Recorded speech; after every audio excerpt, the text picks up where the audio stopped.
Hello, good evening, नमस्कार, जोहार। आप सभी का स्वागत है कौटिल्य पीसीएस के इस यूट्यूब प्लेटफॉर्म पर। मैं हूं गुलशन कुमार और आज हम लोग डिस्कस करेंगे झारखंड के इकोनॉमिक सर्वे को। वर्ष 2024-25 का इकोनॉमिक सर्वे आज हम डिस्कस करने वाले हैं। आपको पता है ये वेरी वेरी इंपॉर्टेंट है। यहाँ से सवाल किसी भी रूप में रह सकता है। डायरेक्ट क्वेश्चन ऐसा नहीं है कि आपसे सीधा क्वेश्चन पूछा जाएगा, है ना। जेपीएससी की तैयारी कर रहे हैं, प्रश्न थोड़ा घुमा के पूछा जा सकता है, प्रश्न थोड़ा स्टैटिक पोर्शन से पूछा जा सकता है। तो हम हर एक तथ्य पे बात करेंगे। मैं आपको बताता चलूंगा कि किस टॉपिक को थोड़ा आप डीप जाके देख लेंगे, वहां से प्रश्न बनने की संभावना हमेशा रहता है।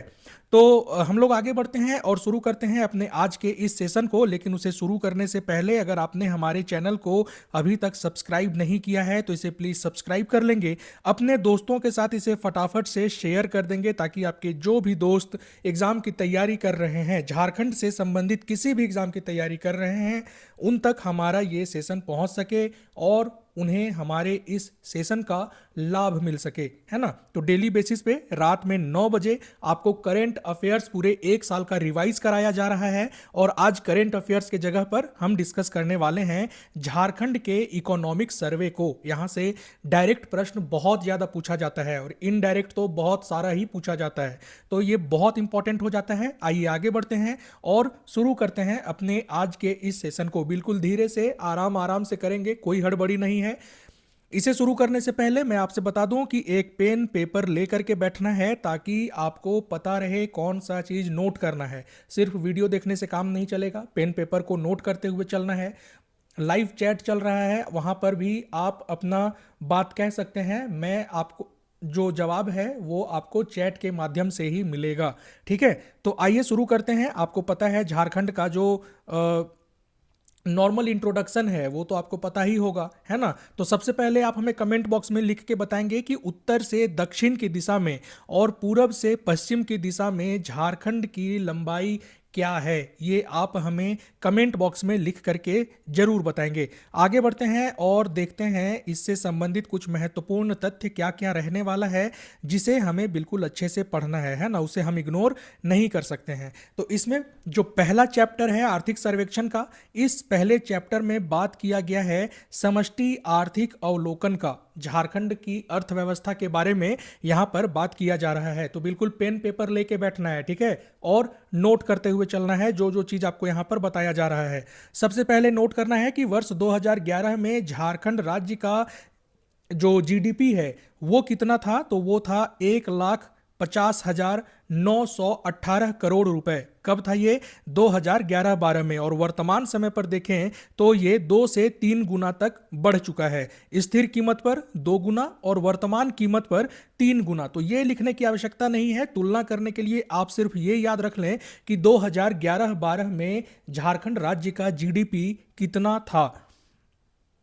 अब है लगातार पिछले कुछ सालों में झारखंड की अर्थव्यवस्था जो है ये लगातार बढ़ती जा रही है। स्थिर कीमत पर अगर देखें तो झारखंड का जो जीडीपी है, जिसे जीएसडीपी भी कहते हैं, है ना, तो इसमें औसतन 7.7% का वृद्धि हुआ है स्थिर कीमत पर, है ना। झारखंड राज्य की अर्थव्यवस्था में अगर वृद्धि की बात करें तो वृद्धि 2 तरीके से मापा जाता है। एक होता है स्थिर कीमत पर और दूसरा होता है वर्तमान कीमत पर। तो स्थिर कीमत पर जो झारखंड राज्य की अर्थव्यवस्था है उसमें वृद्धि देखने को मिला है 7.7% की दर से। और वर्तमान कीमत पर बात करेंगे तो यह प्रतिशत दर कितना हो जाएगा?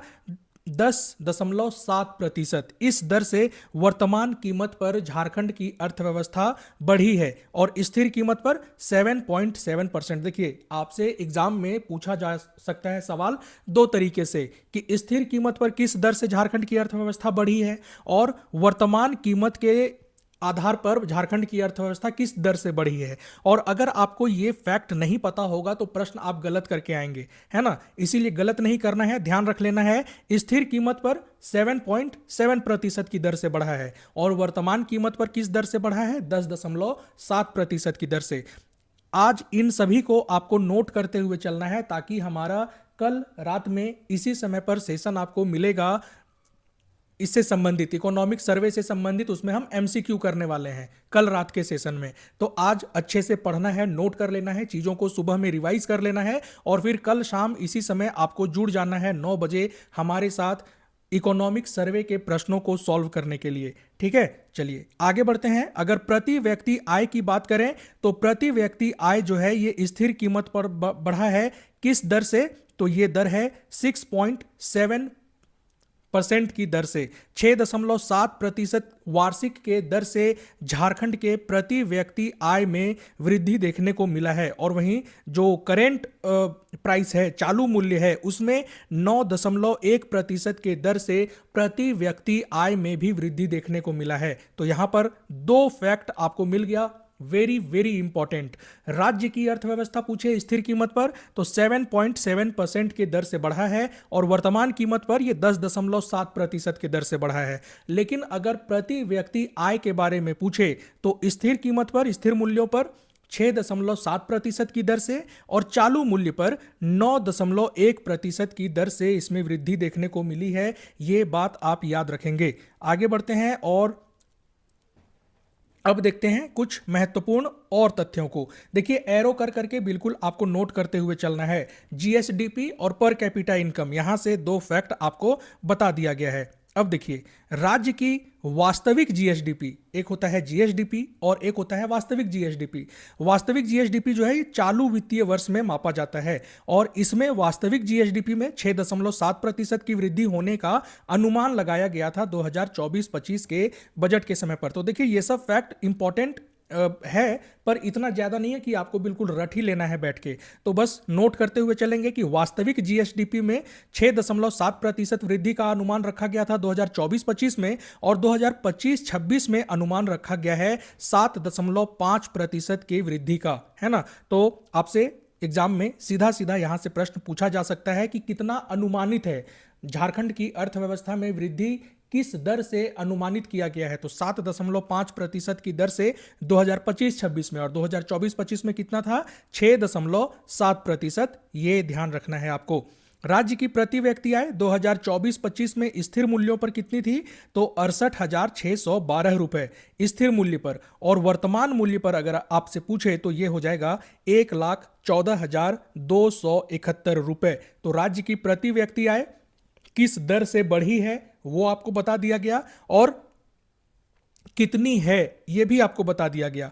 स्थिर कीमत पर 68,612 रुपए और वर्तमान मूल्य पर 1,14,271 रुपए है, यह भी आप ध्यान रखेंगे। प्रति व्यक्ति आय के मामले में जो झारखंड है ये 26वें नंबर पर है। अभी हम लोग आगे उसे देखने वाले हैं, लेकिन उसे देखने से पहले यहां जो जो फैक्ट आते जा रहा है हम उसे देखेंगे, है ना। तो जो राष्ट्रीय सकल घरेलू उत्पाद है इसमें जो प्रतिशत होता है उसमें झारखंड की अर्थव्यवस्था में सुधार देखा गया है पिछले 5 वर्षों में। तो स्टेटमेंट के तौर पर ऐसा प्रश्न दिया जा सकता है, इसलिए याद रखेंगे। 2019-20 में राज्य का जो झारखंड की जो अर्थव्यवस्था है, झारखंड का जो जीडीपी है वो देश के सकल घरेलू उत्पाद का कितना हिस्सा था? 1.59%। अगर आपसे ऐसा पूछा जाए भारत के जीडीपी में झारखंड के जीडीपी का योगदान कितना है तो वो है 1.59%। कब का? 2019-20 का। और 2023-24 में ये रेशियो बढ़ करके कितना हो गया है? 1.64%। तो वर्तमान समय में अगर पूछा जाए 2023-24 का आंकड़ा देके पूछा जाए कि भारत के जीडीपी में झारखंड की जीडीपी का योगदान कितना है, हिस्सा कितना है, तो वो हो जाएगा 1.64%। ये याद रखेंगे, है ना। पिछले 5 वर्षों में झारखंड की विकास दर जो है वो देश की तुलना में अधिक रही है। तो स्टेटमेंट के तौर पर यह सब भी आपको देके पूछा जा सकता है। देश जिस गति से वृद्धि कर रही है, विकास कर रही है, उसकी तुलना में झारखंड का विकास दर जो है वो ज्यादा है, ये बताया जा रहा है झारखंड के इकोनॉमिक सर्वे में। इंपॉर्टेंट है, याद रखना है ये सब, ठीक है। अब देखिए बात करते हैं प्रति व्यक्ति आय के बारे में। झारखंड की प्रति व्यक्ति आय ऐसा तो है नहीं कि बहुत ज्यादा है। स्थिर कीमत पर कितना है? 68,612 रुपए, और अगर वर्तमान कीमत पर पूछे तो 1,14,000 है ना। तो ये बहुत ज्यादा नहीं है, कम ही है। 2001 जब हमारा झारखंड की स्थापना की गई थी, उस समय भी हम 26वें नंबर पर थे और आज भी हम 26वें नंबर पर ही हैं। हमसे नीचे दो राज्य हैं, एक है बिहार और फिर दूसरा है यूपी। तो अगर आपसे ऐसा पूछा जाए कि हमसे पीछे कौन है, तो हमसे पीछे बस बिहार और उत्तर प्रदेश है। हमारी रैंकिंग पर कैपिटा इनकम के मामले में बहुत अच्छा नहीं है, ये ध्यान रखना है। लेकिन आंकड़ों को भी जरूर याद रखेंगे, वन लाइनर में आपसे आंकड़े पूछे जा सकते हैं। अब देखिए, अब हम लोग बात करते हैं सकल राज्य मूल्य वर्धित में क्षेत्रीय हिस्सेदारी कितनी है। तो झारखंड में जो सकल राज्य मूल्य वर्धन है उसमें तृतीय क्षेत्र की हिस्सेदारी सबसे ज्यादा है। ठीक है, तृतीय क्षेत्र की हिस्सेदारी सबसे ज्यादा है। कितना? 40% से अधिक, है ना, 40% से अधिक। अगर एग्जैक्ट बात करें तो 44% के आसपास तृतीय क्षेत्र की हिस्सेदारी है झारखंड के सकल राज्य मूल्य वर्धन में। द्वितीय क्षेत्र की हिस्सेदारी कितनी है? द्वितीय क्षेत्र की हिस्सेदारी है 35%। और वहीं आपका जो प्राइमरी सेक्टर है, प्राइमरी सेक्टर पहले जहां 25% होता था वो अब घट करके कितना हो गया है? 20%। तो अगर आपसे पूछे कि झारखंड की अर्थव्यवस्था में तृतीय क्षेत्र का योगदान कितना है, तो वो लगभग 44% के आसपास है। ठीक है, द्वितीय क्षेत्र का योगदान कितना है? तो 35% के आसपास है, 35.4 है, पर 35% याद रखेंगे। और प्राथमिक क्षेत्र का प्रतिशत पूछे तो वो 20.1% है, लेकिन उसे 20% आप याद रखेंगे। तो प्राथमिक क्षेत्र में कितना? रिवाइज करें हमारे साथ। प्राथमिक क्षेत्र का योगदान है 20%, द्वितीय क्षेत्र का योगदान है 35.4% और तृतीय क्षेत्र का योगदान है लगभग 44%। ये आपको याद रखना है। सबसे ज्यादा तेज गति से इन तीनों में से कौन सा क्षेत्र विकास करता है? तो सबसे तेज गति से विकास हुआ है द्वितीय क्षेत्र का। किस रेशियो से? 7.9% की दर से द्वितीय क्षेत्र का विकास होता है ना। तो मान लीजिए कि आपको तीनों सेक्टर का नाम दे दे और पूछ ले कि इन तीनों में सबसे तेज गति से विकास किस क्षेत्र में देखने को मिला है, तो वो है हमारा द्वितीय क्षेत्रक, है ना। अब प्राथमिक क्षेत्रक में जैसे कृषि आता है, टर्शियरी सेक्टर में हमारा सर्विस सेक्टर आता है, तो सेकेंडरी सेक्टर में क्या आता है ये तो आपको पता होना चाहिए। और अगर पता है तो कमेंट बॉक्स में हमें जरूर बताएंगे कि सेकेंडरी सेक्टर में क्या देखने को मिलता है। अगर आपसे प्राथमिक क्षेत्रक का विकास दर पूछे तो प्राथमिक क्षेत्रक लगभग 2.5% वार्षिक दर से विकास कर रहा है। प्राथमिक क्षेत्र 2.5% और द्वितीय क्षेत्र का कितना है? 7.9%। वहीं तृतीय क्षेत्र का विकास दर अगर आपसे पूछे तो तृतीय क्षेत्र का विकास दर कितना हो जाएगा? 6.3%। ये याद रखना है, नोट करते हुए चलेंगे। प्राथमिक क्षेत्र का विकास दर कितना है? 2.5%। सेकेंडरी सेक्टर का विकास दर कितना है? 7.9%, सबसे ज्यादा। और टर्शियरी सेक्टर का जो ग्रोथ रेट है, विकास दर है, वो कितना है? 6.3%। ये आपको ध्यान रखना है। ठीक है, झारखंड में महंगाई की औसत दर कितनी है? 5.7%। देखिए, मैं डायरेक्ट आपको पीडीएफ से इसलिए करवा रहा हूं ताकि आपको ये यकीन हो जाए कि हम जो भी डिस्कस कर रहे हैं वो इकोनॉमिक सर्वे के डेटा को ही डिस्कस कर रहे हैं, और इन डेटा में से जो छोड़ना चाहिए वो मैं छोड़ दे रहा हूं, लेकिन जो एग्जाम के लिए इंपॉर्टेंट है वो मैं आपको यहां बताता हुआ चल रहा हूं। तो ऐसा बोर नहीं होना है कि बहुत सारा डेटा है, कैसे याद करेंगे। भैया याद तो करना पड़ेगा अगर आप जेपीएससी एग्जाम को अटेंड कर रहे हैं तो। ठीक है, तो झारखंड में जो महंगाई की औसत दर है वो कितनी है? 5.7% है। और पिछले 19 महीनों का अगर हम बात करते हैं तो उसमें महंगाई की जो दर है वो अगर औसत की बात करें तो भारत की तुलना में कम रहा है झारखंड के क्षेत्र में, है ना।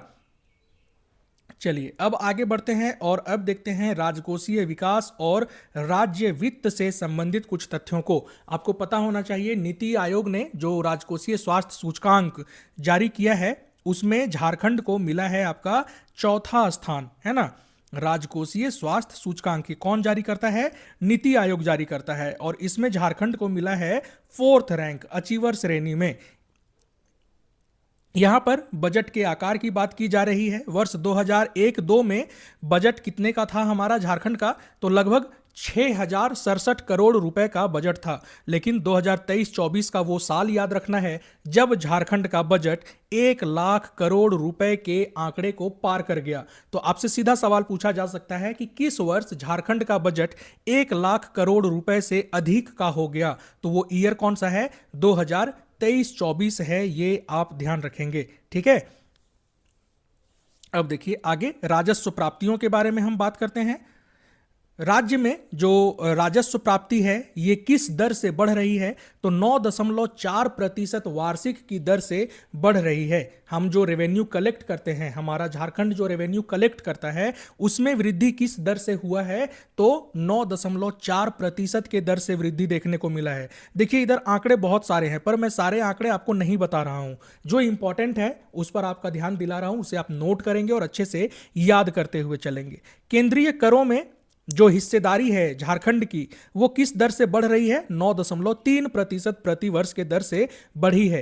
रेवेन्यू कलेक्शन जो है वो 9.4% की दर से बढ़ा है और जो केंद्रीय करों में हमारा झारखंड का हिस्सेदारी है वो 9.3% के दर से बढ़ी है, ये भी ध्यान रखना है।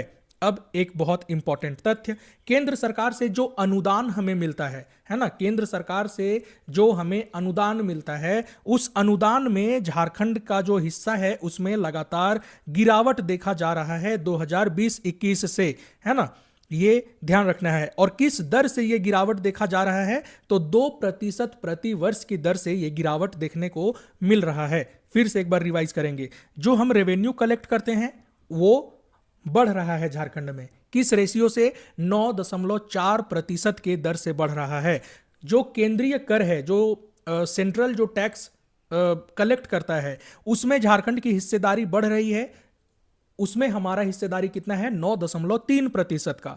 लेकिन जो सेंट्रल गवर्नमेंट की तरफ से हमें एड मिलता है, हमें अनुदान मिलता है, उस अनुदान में झारखंड की जो हिस्सेदारी है या झारखंड को जो मिलने वाला अनुदान है उसमें लगातार कमी देखा जा रहा है 2020-21 से। किस रेशियो से कम हो रहा है वो अनुदान, 2% प्रति वर्ष के दर से कम हो रहा है, ये याद रखना है। ठीक है, आगे बढ़ते हैं और देखते हैं कुछ और यहाँ पे कौन कौन सा तथ्य है। तो सबसे पहले तो यहाँ पर राजस्व प्राप्ति की बात की जा रही है, पिछले वर्ष का आंकड़ा है, बहुत ज़्यादा इंपॉर्टेंट नहीं है, इसे याद नहीं रखना है, कोई ज़रूरी नहीं है। तो जो आंकड़े मैंने अभी आपको बताया उसे नोट कर लेना है। अगर स्पीड लग रहा हो तो थोड़ा सा स्लो कर लेंगे या वीडियो को थोड़ा सा बैक करके आप नोट करते हुए चलेंगे। यहाँ से प्रश्न आपसे बहुत ज़्यादा चांस है कि पूछा जा सकता है। सेशन पसंद आ रहा हो तो हमारे सेशन को लाइक कर देना है और अपने दोस्तों के साथ शेयर भी कर देना है। और अगर आपको ये PDF चाहिए तो फिर आप हमारे टेलीग्राम चैनल को ज्वाइन कर सकते हैं, जिसका लिंक डिस्क्रिप्शन बॉक्स में मौजूद है। अब हम लोग राजस्व प्राप्ति के बारे में हमने पढ़ लिया, अब हम पढ़ते हैं राज्य का व्यय। बहुत सारे आंकड़े हैं, प्रत्येक आंकड़ों पर ध्यान आपको नहीं देना है। सबसे पहले देखिए, राज्य के कुल व्यय में जो योजनाएं चलाई जा रही हैं सरकार के द्वारा, उसमें राज्य का हिस्सेदारी कितना है। राज्य जो पैसे खर्च कर रहा है उसमें योजनाओं पर कितने पैसे खर्च किया जा रहा है, तो लगभग 60% खर्च जो है वो सिर्फ योजनाओं पर किया जा रहा है। कैसा योजना, जैसे मैया सम्मान योजना हो गया, PVTG डाकिया योजना हो गया, सोना सोबरन धोती योजना है, साड़ी धोती योजना है, उन सभी योजनाओं पर झारखंड सरकार के द्वारा कितना पैसा खर्च किया जा रहा है, तो लगभग 60% जितना पैसा हमारे सरकार के पास है उसका 60% खर्च किया जा रहा है इन योजनाओं को जारी रखने में। ये हमारा आर्थिक सर्वेक्षण के द्वारा ये बात कहा गया है ना, तो इसे नोट कर लेना है। अब देखिए, अब यहां पर कुछ और भी तथ्य हैं पर देखना है कि इंपॉर्टेंट है या नहीं। इंपॉर्टेंट क्या है, देखिए स्टेटमेंट में आपसे पूछा जा सकता है कि झारखंड जो है ये लगभग राजस्व अधिशेष वाला राज्य रहता है हर समय, यानी कि जो रेवेन्यू कलेक्ट करते हैं उस रेवेन्यू को खर्च करने के बाद हमारे पास पैसा बच भी जाता है, ऐसा कहना है आर्थिक सर्वेक्षण का। तो ऐसा नहीं है कि हम घाटा में चल रहे हैं, हम सरप्लस वाले हैं, अधिशेष वाले हैं। तो कथन में ऐसा सवाल आपसे पूछा जा सकता है, इसलिए इस लाइन को आपके साथ डिस्कस कर दिया गया है। बाकी आंकड़ों पे बहुत ज़्यादा ध्यान नहीं देना है, जो इंपॉर्टेंट है बस मैं आपको उस पर ध्यान दिलवा दूंगा, उसे बस नोट कर लेना है। अब आइए देखते हैं संस्थागत वित्त के बारे में, जहां पर हम बात करेंगे बैंक, ATMs, इन सब के बारे में। तो वर्तमान में झारखंड में 3200 से अधिक बैंक शाखाएं हैं। बैंक शाखाओं की संख्या कितनी है झारखंड में, 3200 से अधिक। और ATM अगर पूछे तो 3400 से अधिक ATM है। बैंक से 200 ज्यादा है ATM की संख्या, तो 3200 प्लस है आपका बैंकों की संख्या, 3400 प्लस है ATM की संख्या। इसमें से देखना है यहां पर 64% बैंक शाखा जो है और 73% एटीएम जो है ये सरकारी है ना। तो जैसे कि मान लीजिए कि 100 बैंक हैं, इन 100 बैंकों में से 64 बैंक जो है वो सरकारी है। एटीएम है 3400, तो उसमें से 73% एटीएम जो है वो सरकारी है, ये ध्यान रखना है ना। और 14% बैंक और 24% एटीएम ये प्राइवेट सेक्टर के द्वारा चलाया जा रहा है, ये ध्यान रखना है आपको। अब आगे आते हैं। 2019 से लेकर के अभी तक झारखंड में कुल 110 नए बैंकों की स्थापना की गई है। तो ये नंबर याद रख लेना है, कितने नए बैंकों को स्थापित किया गया है। 110 नए बैंकों को स्थापित किया गया है। ठीक है, चलिए आगे बढ़ते हैं। और ये एक बहुत इंपॉर्टेंट लाइन, वर्ष 2014 से वर्ष 2024 तक झारखंड में जो बैंक हैं उन बैंकों में जो डिपॉजिट जमा किया जाता है उस जमा में कितने वृद्धि देखी गई है। तो लगभग 2.8 गुना वृद्धि देखी गई है जमा अनुपात में, है ना। गुना की बात की जा रही है, 2.8 गुना वृद्धि हुआ है बैंकों के जमा में, ये ध्यान रखना है आपको। बाकी यहां से बहुत सारे आंकड़े नहीं हैं, इन सभी आंकड़ों को याद कर लेना है, देख लेना है, ताकि अगर इस तरीके का कोई सवाल पूछे, मान लीजिए स्टेटमेंट में आपसे पूछेगा कि 2014 के बाद से बैंकों के जमा में लगातार वृद्धि देखने को मिल रही है, तो ये बिल्कुल सही हो जाएगा। इस लाइन से हमें ये पता चलता है ना। तो हर एक ऐसे तथ्यों को देखते हुए चलना है जहां से प्रश्न आपसे पूछा जा सकता है। और अब आते हैं, जो वार्षिक ऋण योजनाएं चलाई जा रही हैं उससे हमें कौन कौन सी उपलब्धियां प्राप्त हुई है झारखंड को, ये देख लेना है। ठीक है, तो देखिए, एक होता है प्रायोरिटी सेक्टर लेंडिंग, प्राथमिक क्षेत्रों को चिन्हित किया जाता है, उन क्षेत्रों के लिए कुछ लोन देना अनिवार्य होता है प्रत्येक बैंकों के लिए।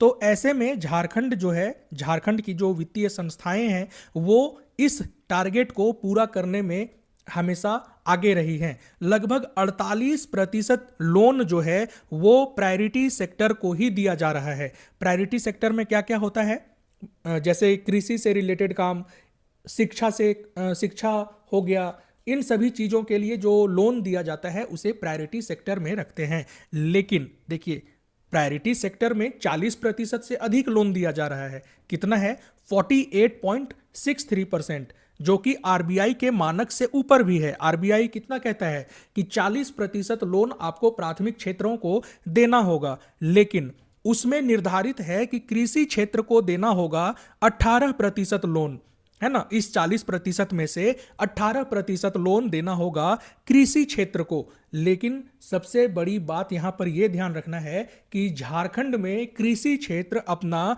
निर्धारित 18% लोन को प्राप्त करने में असफल रहा है ना। तो प्राथमिक क्षेत्र को लोन तो दिया जा रहा है, 40% का जो मानक है उससे ऊपर है झारखंड, लेकिन जो 18% निर्धारित किया गया है कृषि के लिए वो यहां पर पूरा नहीं हो पा रहा है। कृषि क्षेत्र को उतना लोन नहीं मिल पा रहा है। 2023-24 की बात करें तो कृषि क्षेत्र को केवल 14.83% ही लोन मिल पाया था, 18% से कम है ये। तो इन आंकड़ों को आपको ध्यान रखना है। ठीक है, चलिए अब बढ़ते हैं आगे और देखते हैं यहां पर, ये देखिए, कृषि, एमएसएमई, इन सब से संबंधित लोन है। तो कृषि एमएसएमई को जो लोन दिया जा रहा है, कृषि को जो लोन दिया जा रहा है उसमें 64% की वृद्धि देखने को मिली है, और एमएसएमई को जो लोन दिया जा रहा है झारखंड में उसमें 42% की वृद्धि देखने को मिली है। तो देखिए, आंकड़ों को यहां पर आप नोट नहीं करेंगे। ठीक है, आपसे स्टेटमेंट में पूछा जाए कि झारखंड में कृषि और एमएसएमई सेक्टर को जो लोन दिया जा रहा है उसमें वृद्धि देखने को मिली है या फिर कमी देखने को मिली है, तो ध्यान रखेंगे वृद्धि देखने को मिली है। कितनी वृद्धि, ये आपसे नहीं पूछेगा। एमएसएमई सेक्टर क्या होता है, माइक्रो स्मॉल मीडियम इंटरप्राइजेज, इसके वर्गीकरण को आप जरूर नोट कर लेंगे। ठीक है, जहां पर एमएसएमई से संबंधित तथ्यों को आप लिख रहे हैं वहीं पर एमएसएमई के वर्गीकरण को देख लेंगे। माइक्रो में क्या होता है, कितना इन्वेस्टमेंट चाहिए होता है, 2.5 करोड़ का इन्वेस्टमेंट, और वार्षिक टर्नओवर कितना का, 10 करोड़ रुपए का वार्षिक टर्नओवर। वहीं स्मॉल जो इंटरप्राइजेज है उसमें आपका कितना होता है, निवेश की सीमा, निवेश है 25 करोड़, टर्नओवर है 100 करोड़ का, और जो मीडियम इंटरप्राइजेज है उसमें निवेश की सीमा है 125 करोड़ और टर्नओवर कितने का रखा गया है, 500 करोड़ रुपए का। तो वर्गीकरण का जो ये नया पैरामीटर है इसे जरूर याद करके नोट कर लेंगे आप। ठीक है, चलिए अब देखते हैं शिक्षा के क्षेत्र में लोन किस तरीके से दिया जा रहा है। तो जो हायर एजुकेशन है, हायर एजुकेशन के लिए जो लोन दिया जा रहा है उसमें लगातार वृद्धि देखने को मिली है झारखंड में, है ना। और इसमें लड़कियों को लगभग 50% लोन प्राप्त हुआ है। हायर एजुकेशन में 50% लोन लड़कियों को दिया गया है 2023-24 में। तो इन बातों को भी बिल्कुल आप ध्यान रखेंगे। सबसे ज्यादा लोन उच्च शिक्षा के क्षेत्र में दिया जा रहा है, लगातार उसमें वृद्धि भी हो रही है, ये आपको याद रखना है। अब पढ़ते हैं कि जो झारखंड में योजनाएं चलाई गई, उन योजनाओं के द्वारा लोगों को क्या लाभ हुआ है, लोगों को किस प्रकार से सहायता मिला है। तो हम लोग बहुत ज़्यादा डिटेल में नहीं पढ़ेंगे क्योंकि यहाँ तो हर एक आंकड़ा को शामिल किया गया है। हम लोग पढ़ेंगे उतना जो हमारे एग्जाम के लिए ज़रूरी है। तो सबसे पहले यहाँ पर बात की जा रही है किसान क्रेडिट कार्ड योजना की। तो सबसे पहले आप नोट करते हुए चलेंगे, किसान क्रेडिट कार्ड योजना की शुरुआत की गई थी 1998 में। इस समय पर हमारे वित्त मंत्री कौन थे? वित्त मंत्री थे यशवंत सिन्हा। नोट कर लेंगे, ठीक है।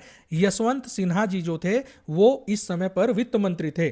और किसान क्रेडिट कार्ड योजना की शुरुआत की गई थी आर.वी. गुप्ता समिति के सिफारिश पर, है ना। ये नाबार्ड के द्वारा संचालित किया जाता है। इसके तहत 7% के दर पर लोन दिया जाता है किसानों को, है ना।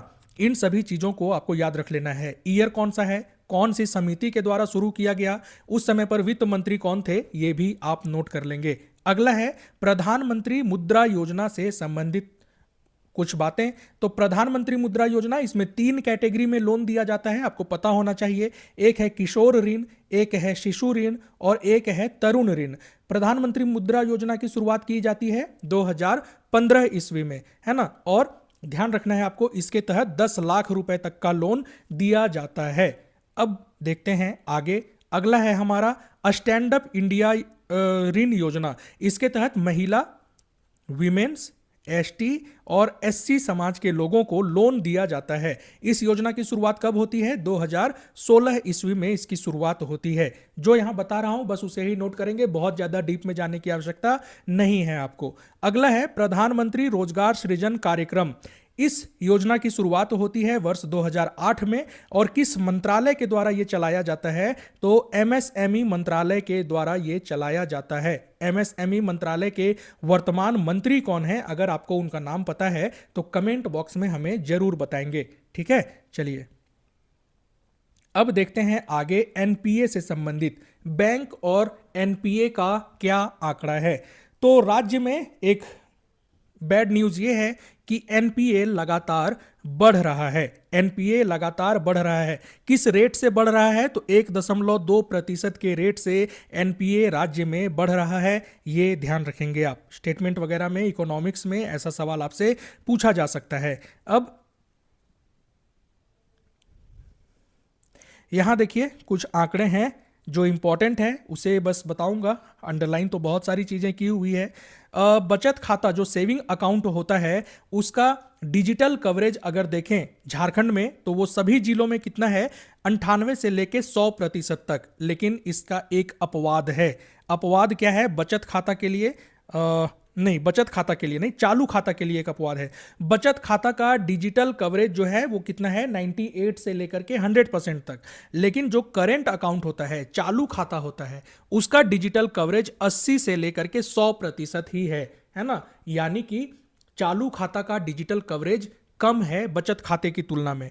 लेकिन इसमें बोकारो एकमात्र ऐसा जिला है जिसका चालू खाते का डिजिटल कवरेज सबसे कम है। कितना? मात्र 56.1%। तो ये सब देखिए, आपसे डेटा नहीं पूछेगा, आपसे सीधा पूछ लेगा कि चालू खाते का डिजिटल कवरेज अधिक है या फिर बचत खाते का डिजिटल कवरेज अधिक है। तो ध्यान रखेंगे बचत खाता का डिजिटल कवरेज अधिक है, चालू खाता का कम है। और अगर आपसे पूछे कि चालू खाता का डिजिटल कवरेज सबसे कम कहां पर है, तो वो है आपका बोकारो में। ये ध्यान रखना है आपको, है ना। 24 जिले हैं झारखंड में, उसमें से 11 जिले ऐसे हैं जहां पर बैंकों की 100 से कम शाखाएं हैं, जबकि 14 जिले ऐसे हैं, यहां पर 13 होना चाहिए, ये 14 लिख दिए हैं।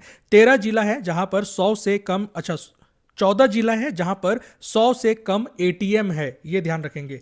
तो 100 से कम बैंक ब्रांच वाले जिलों की संख्या 11 और 100 से कम एटीएम वाले जिलों की संख्या ये है 2014, ये ध्यान रखेंगे। तो जब आप मेंस का भी आंसर लिखेंगे तो ये सभी डेटा आपको बहुत काम आ सकता है ना, क्योंकि जब आप वित्तीय समावेशन पे लिखते हैं तो ऐसा आंकड़ा आपके आंसर को बहुत रिच बनाता है। तो ध्यान करते हुए चलेंगे, नोट करते हुए चलेंगे। अब जो अगला चैप्टर है वो है ग्रामीण विकास और पंचायती राज से संबंधित। तो देखते हैं इसमें कौन कौन सी बातें याद रखने के लायक है। सबसे पहला है प्रधानमंत्री ग्राम सड़क योजना। इसकी शुरुआत वर्ष 2000 में की जाती है कनेक्टिविटी को बेहतर करने के लिए। और अभी इस योजना के तहत कितने किलोमीटर का सड़क स्वीकृत किया गया है, तो वो है 33,198 किलोमीटर। इसे नोट कर लेंगे, इंपॉर्टेंट है ना। 33,198 किलोमीटर लंबी सड़क का प्रस्ताव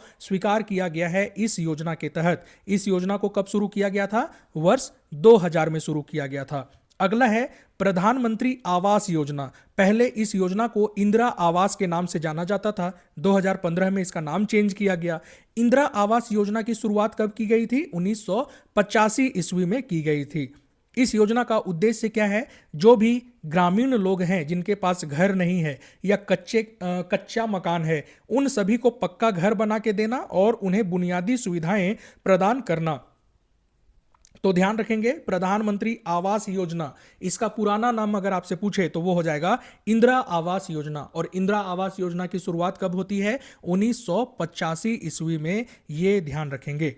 अगला है राष्ट्रीय सामाजिक सहायता कार्यक्रम।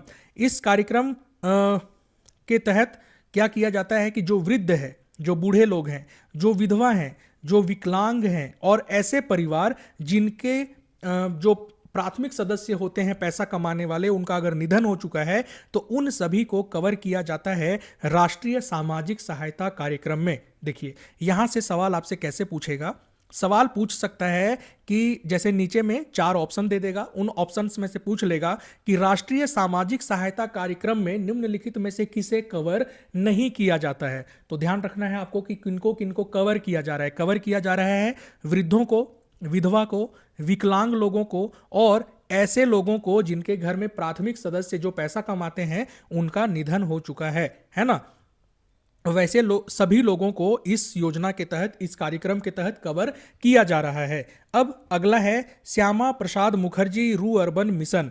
इसके तहत जो स्कोर जारी किया जाता है प्रत्येक राज्यों को, है ना, या प्रत्येक राज्यों को जो रैंक दिया जाता है, उस रैंक में झारखंड का स्थान 8वां है। ये बस आप ध्यान रखेंगे, यही इंपॉर्टेंट है। आपसे सीधा सीधा पूछा जा सकता है श्यामा प्रसाद मुखर्जी रू अर्बन मिशन के तहत झारखंड को कौन सा रैंक दिया गया है, कौन सा स्थान प्राप्त हुआ है, तो वो स्थान कौन सा है? 8वां स्थान है। ये ध्यान रखना है, ठीक है। चलिए आगे अब चलते हैं और यहां पर एक इंपॉर्टेंट है झारखंड राज्य ग्रामीण जीवन यापन प्रोसेसिंग सोसाइटी, JSLPS। इसकी स्थापना कब होती है? वर्ष 2009 में। और जो वर्तमान में झारखंड में प्लास ब्रांड चलाया जा रहा है वो इसी के द्वारा चलाया जा रहा है ना। प्लास ब्रांड की शुरुआत कब होती है? 2020 में।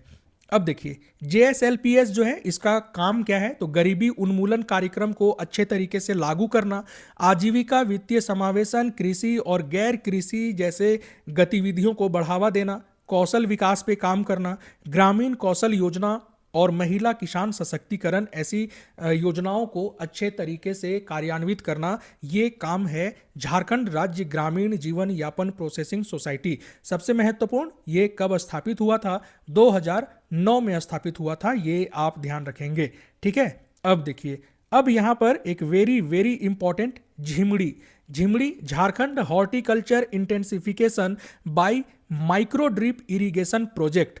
ये प्रोजेक्ट जो है ये जापान के द्वारा वित्त पोषित है, ये भी ध्यान रखेंगे, है ना। कई बार क्या होता है, जैसे जोहार परियोजना के बारे में एग्जाम में पूछा गया था कि वो किसके द्वारा वित्त पोषित है, तो वो वित्त पोषित था विश्व बैंक के द्वारा। उसका फुल फॉर्म पूछ लिया था, जोहार का फुल फॉर्म। अब यहां आपको झिमड़ी दे देगा, झिमड़ी का फुल फॉर्म पूछ सकता है, तो झिमड़ी का फुल फॉर्म नोट कर लेंगे बिल्कुल, Jharkhand horticulture intensification by micro drip irrigation project. इसकी ये किसके द्वारा वित्त पोषित है? तो जापान के सहयोग से चलाया जा रहा है। और इसका उद्देश्य क्या है? तो किसानों को माइक्रो ड्रॉप इरिगेशन प्रणाली प्रदान करना, पॉली नर्सरी हाउस विकसित करने में सहायता करना, वर्मी कंपोस्ट यूनिट प्रदान करना और बागवानी और विपणन का प्रशिक्षण देना, ये काम है झिमड़ी का। और इसके तहत अभी तक झारखंड में 23,588 माइक्रो ड्रिप इरिगेशन सिस्टम को स्थापित किया जा चुका है। तो वेरी वेरी इंपॉर्टेंट, इसे, ये बहुत इंपॉर्टेंट है, इसे बिल्कुल आपको नोट कर लेना है। अब चलते हैं आगे और ये देखिए यहाँ 15वें वित्त आयोग का जिक्र हुआ है। 15वें वित्त आयोग के अध्यक्ष कौन थे? NK सिंह, नंद किशोर सिंह। और 15वें वित्त आयोग के सिफारिश से ग्राम पंचायतों को कितना पैसा प्राप्त हुआ है, कितना धन प्राप्त हुआ है झारखंड के ग्राम पंचायतों को? तो वो है 646.5 करोड़ रुपए। ये डेटा इंपॉर्टेंट है, इसे याद रखेंगे। अब चलते हैं आगे, अब पढ़ते हैं शहरी विकास के बारे में। तो शहरी विकास, अगर आपसे पूछे सतत शहरी विकास से कौन सा सस्टेनेबल डेवलपमेंट गोल संबंधित है, तो वो है गोल नंबर 11। ये ध्यान रखना है आपको, ठीक है। झारखंड में शहरीकरण का सबसे अच्छा स्तर, सबसे अधिक शहरीकरण कहां पर पाया जाता है? तो वो पाया जाता है पूर्वी सिंहभूम में। परसेंटेज ध्यान रखेंगे, 55.03%। सबसे ज्यादा शहरीकरण वाला जिला कौन सा है? पूर्वी सिंहभूम। क्यों है? क्योंकि यहाँ पे इंडस्ट्री बहुत ज़्यादा है ना। जमशेदपुर वगैरह जो है ये पूर्वी सिंहभूम में ही आता है। और जहाँ पे इंडस्ट्री होगा, लोग वहाँ जाएंगे, वहाँ पे जो डेवलपमेंट है वो बहुत अच्छे से होगा। इसलिए शहरीकरण की दर सबसे ज़्यादा कहाँ पर है? पूर्वी सिंहभूम में। और शहरीकरण का दर सबसे कम कहाँ पर है? गोड्डा में है। गोड्डा से सांसद कौन है? निशिकांत दुबे, ध्यान रखना है, ठीक है। और जो गोड्डा में शहरीकरण है उसका प्रतिशत कितना है? 3.53%। ये भी याद रखना है। वर्तमान में 40% से अधिक शहरीकरण वाले जिलों की संख्या कितनी हो गई है? 5 हो गई है। और इसमें रांची भी है, रामगढ़ भी है, पूर्वी सिंहभूम तो एक है ही। तो इन सभी का ध्यान रखना है कि कितना संख्या हो गया है बढ़ करके। अब देखिए, झारखंड के दो भाग, एक है पूर्वी मध्य भाग और दूसरा है दक्षिणी पूर्वी भाग। इसमें शहरीकरण सबसे ज्यादा है। तो आपसे पूछा जा सकता है कि झारखंड के किस भाग में शहरीकरण की दर सबसे अधिक है? तो एक है आपका पूर्वी मध्य भाग और दूसरा है दक्षिण पूर्वी भाग। जो पूर्वी सिंहभूम है वो कहां पर आएगा? दक्षिण पूर्वी भाग में ही आएगा। ये ध्यान रखना है आपको। अब चलते हैं आगे, देखते हैं कुछ और महत्वपूर्ण तथ्यों को। सारे तथ्यों को पढ़ के, सारे तथ्यों को नोट करके बहुत ज्यादा फायदा नहीं है। जो चीजें जानने लायक हैं, जो चीजें याद रखनी चाहिए, जो चीजें परीक्षा में पूछी जा सकती है, हम बस उसे यहां डिस्कस कर रहे हैं, ठीक है। चलिए, अब यहां पर एक है नमामि गंगे कार्यक्रम। आपको पता है गंगा नदी को स्वच्छ बनाने के लिए, गंगा नदी को साफ करने के लिए यह कार्यक्रम चलाया जा रहा था। इसे मंजूरी कब दी जाती है केंद्र सरकार के द्वारा? जून 2014 में। उद्देश्य क्या है? गंगा को प्रदूषण मुक्त करना, संरक्षण करना गंगा का, और गंगा को पुनर्जीवित करना, ये इसका उद्देश्य है। और नमामि गंगे कार्यक्रम के ही तहत जल उपचार, ठोस कचरा प्रबंधन, जैव विविधता संरक्षण, इन सभी उप योजनाओं को भी शामिल किया जाता है। ये ध्यान रखेंगे। अब इंपॉर्टेंट यहां पर झारखंड को जो राष्ट्रीय मिशन फॉर क्लीन गंगा है, इसके तहत कितनी धनराशि प्राप्त हुई है? जो साहेबगंज वाला एरिया है, वहां से गंगा नदी गुजरता है, उस गंगा नदी को साफ करने के लिए तो ये मिला है लगभग 250 करोड़ रुपए। आंकड़े को याद रखेंगे। झारखंड को 2014-15 से लेकर के वर्तमान समय तक कितना प्राप्त हुआ है? तो 250 करोड़ रुपए प्राप्त हुआ है गंगा को साफ करना, गंगा का संरक्षण करना, गंगा को पुनर्जीवित करना, जैव विविधता को बढ़ावा देना, इन सभी कार्यों के लिए, है ना। चलिए, अब आगे देखते हैं इसी से संबंधित कुछ और महत्वपूर्ण तथ्य। एक इंपॉर्टेंट है, जो सीवेज ट्रीटमेंट प्लांट है, ये कहां पर लगाया जा रहा है? फुसरो में। और इसकी क्षमता कितनी है? तो 14 मिलियन लीटर प्रतिदिन की इसकी क्षमता है। तो अगर आपसे पूछे कि 14 मिलियन लीटर प्रतिदिन की क्षमता वाले सीवेज ट्रीटमेंट प्लांट का निर्माण कहां किया जा रहा है? तो यह किया जा रहा है फुसरो में। एक ऐसा ही प्लांट रामगढ़ में बनाया जा रहा है जिसकी क्षमता होगी 40 मिलियन लीटर प्रतिदिन। रामगढ़ वाले की क्षमता कितनी है? 40 मिलियन लीटर प्रतिदिन। और जो धनबाद में बनाया जा रहा है उस प्लांट की क्षमता कितनी होगी? 192 मिलियन लीटर प्रतिदिन की क्षमता होगी उस जो सीवेज ट्रीटमेंट, यानी कि जो सीवेज है, जो अपशिष्ट पदार्थ है उसका उपचार करने के लिए या फिर उसको अच्छे से शुद्ध करने के लिए ये प्लांट लगाया जा रहा है। तो कहां पर स्थापित किया जा रहा है, क्षमता कितनी है, ये सब याद रखेंगे। एक फुसरो में है, दूसरा रामगढ़ में है और तीसरा धनबाद में है। इन तीनों की क्षमताओं को अगर आप याद रख सकें तो बहुत अच्छी बात है, नोट करके याद कर लेंगे।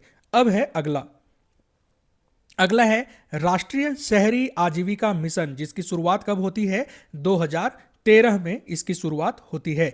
शहरी आजीविका मिशन, इसका उद्देश्य क्या है, कौशल प्रशिक्षण प्रदान करना और रोजगार सृजन को बढ़ावा देना इसका उद्देश्य है। कब शुरुआत किया गया है, 2013 में, ये ध्यान रखेंगे। अगला है प्रधानमंत्री आवास योजना, जिसकी शुरुआत की जाती है 2015 में।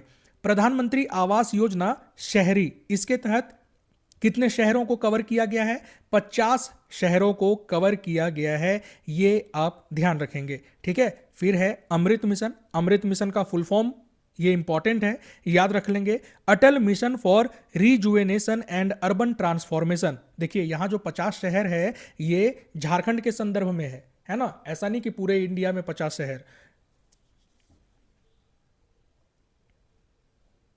ये थोड़ा सा गलत हो गया, पूरे इंडिया में ही 50 शहर होगा। खैर, शहरों की संख्या याद रख लेंगे, 50 शहर, ऐसा विवादित चीज नहीं पूछा जा सकता है। फिलहाल हम लोग डिस्कस करते हैं Atal mission for rejuvenation and urban transformation, जिसे अमृत मिशन भी कहते हैं।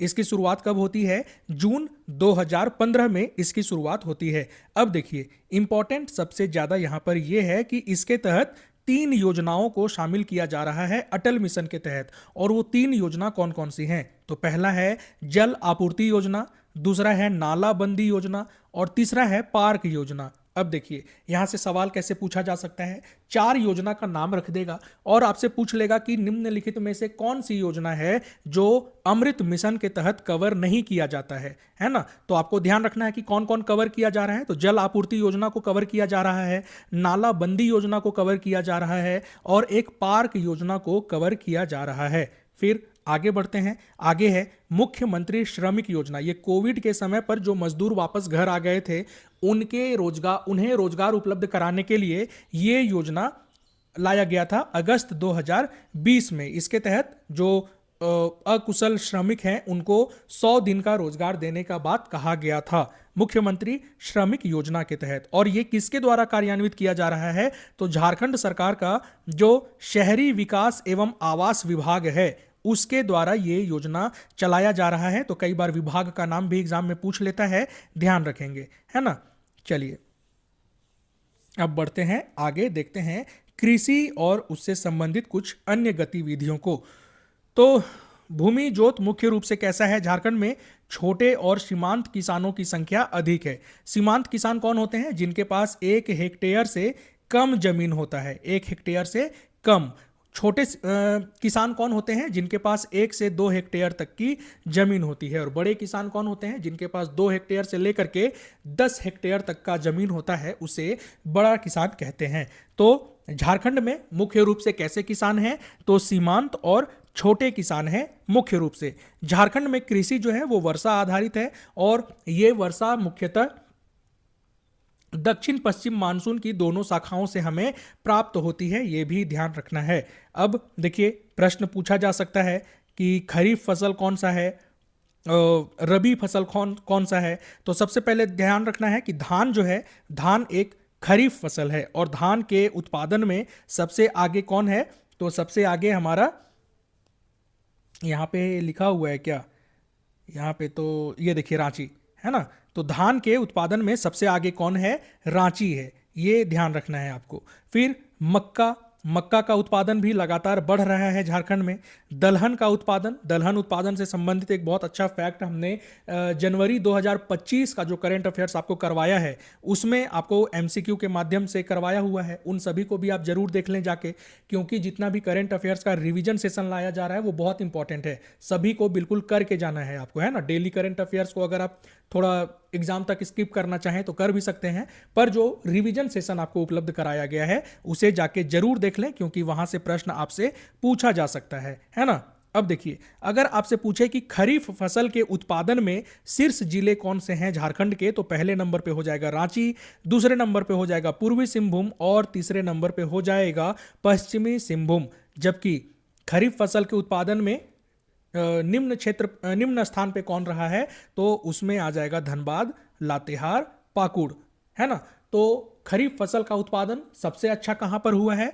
रांची, पूर्वी सिंहभूम, पश्चिमी सिंहभूम। लेकिन खरीफ फसल का उत्पादन सबसे कम कहां पर हुआ है, तो वो हो जाएगा धनबाद, लातेहार और पाकुड़। फसल तीव्रता, जो क्रॉप इंटेंसिटी बोलते हैं, वो झारखंड में सबसे अच्छा कब था, तो वो था आपका 2018-19 के समय पर। ये बहुत इंपॉर्टेंट है, ये पूछा जा सकता है। क्रॉप इंटेंसिटी ये सबसे ज्यादा कब था? 2018-19 के समय पर। ये ध्यान रखना है आपको, है ना। ये देखिए एक आंकड़ा यहां से, मछली उत्पादन 2013-14 के बाद से झारखंड में कितना हो गया है?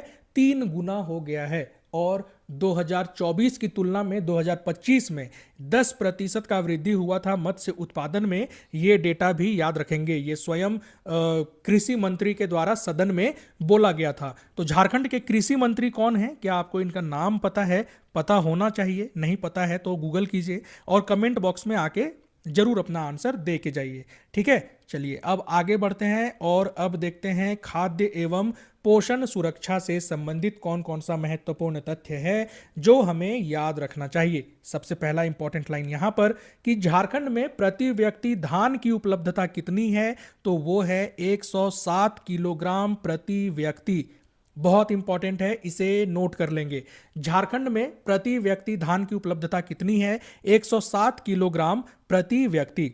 राष्ट्रीय खाद्य सुरक्षा अधिनियम 2013, जिसके द्वारा लोगों को भोजन की सुरक्षा दी जाती है, उसमें झारखंड के लगभग 70 लाख से अधिक लोग हैं जो लाभान्वित हो रहे हैं। इसके द्वारा लोगों को क्या क्या दिया जाता है? चावल, गेहूं, किरोसिन तेल, नमक, चीनी और बाकी कुछ महत्वपूर्ण चीजें भी दी जाती हैं। टोटल 4 प्रकार का राशन कार्ड जारी किया जाता है झारखंड में, है ना। 4 प्रकार का राशन कार्ड कौन कौन सा है आपको तो पता ही होगा। एक पीला कलर में होता है, एक हरा कलर में होता है, एक पिंक कलर में होता है। और इनका क्या मतलब है, आपको क्या ये पता है कि मतलब क्या है इन चारों का?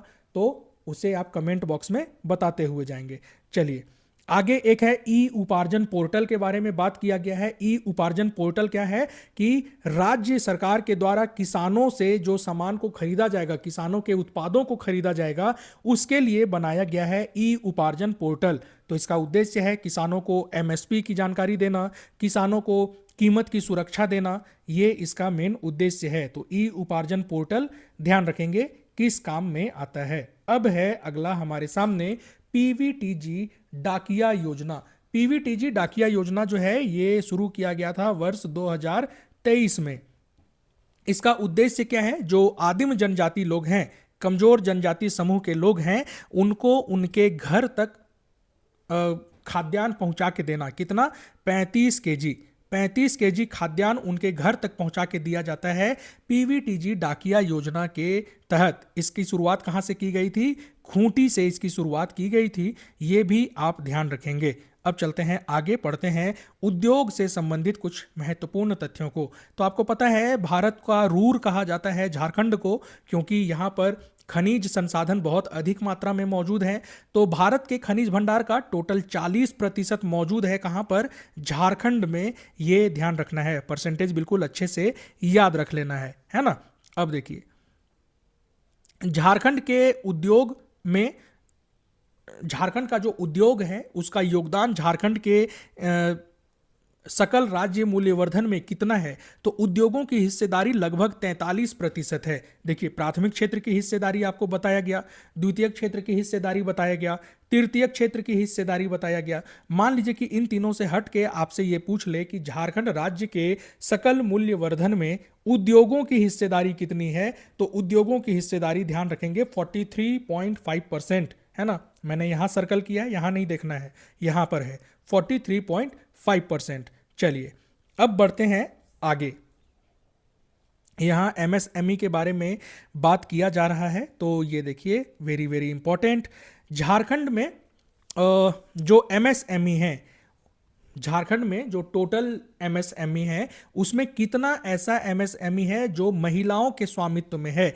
तो लगभग 2.5%, 2.51% एमएसएमई महिला के स्वामित्व में है झारखंड में। ये ध्यान रखना है। तो ये महिला सशक्तिकरण इस दिशा में बहुत अच्छा पॉइंट है।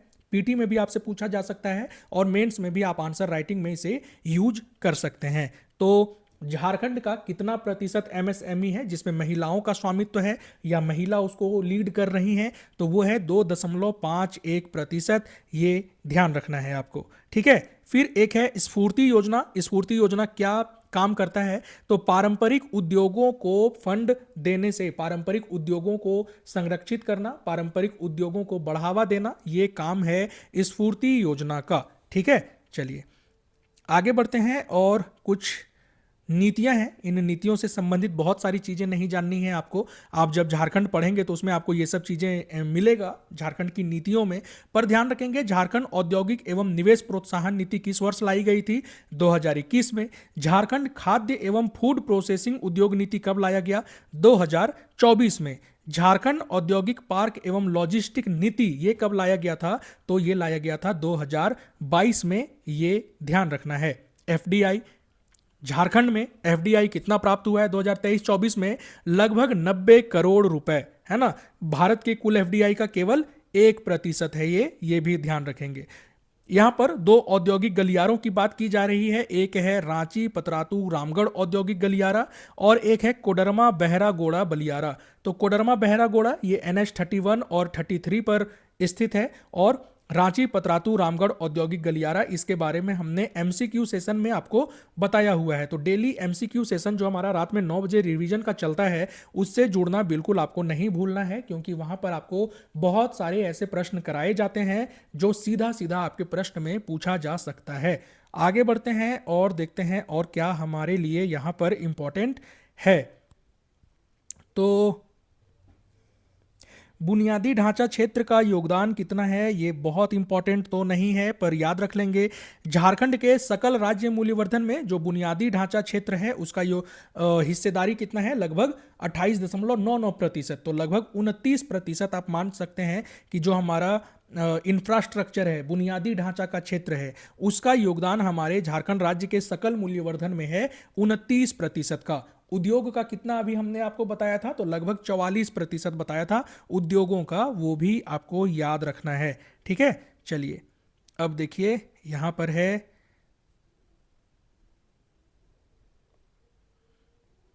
ग्राम ज्योति योजना। ग्राम ज्योति योजना के तहत कितने लोगों को कनेक्शन दिया गया है? बहुत इंपॉर्टेंट नहीं है। नवीकरणीय ऊर्जा योजना के बारे में याद रख लेंगे। नवीकरणीय ऊर्जा विकास जो है ये झारखंड में इसकी स्थापित क्षमता कितनी हो गई है? 114 मेगावाट। नवीकरणीय ऊर्जा जो है बहुत हॉट टॉपिक है। पिछले साल मेंस में यहां से प्रश्न पूछा गया था, हो सकता है इस साल आपसे पीटी में प्रश्न पूछ लिया जाए। तो नवीकरणीय ऊर्जा की स्थापित क्षमता झारखंड में कितनी है? 114 मेगावाट है। और यह पिछले वर्ष की तुलना में कितने प्रतिशत की वृद्धि देखी गई है नवीकरणीय ऊर्जा के क्षेत्र में?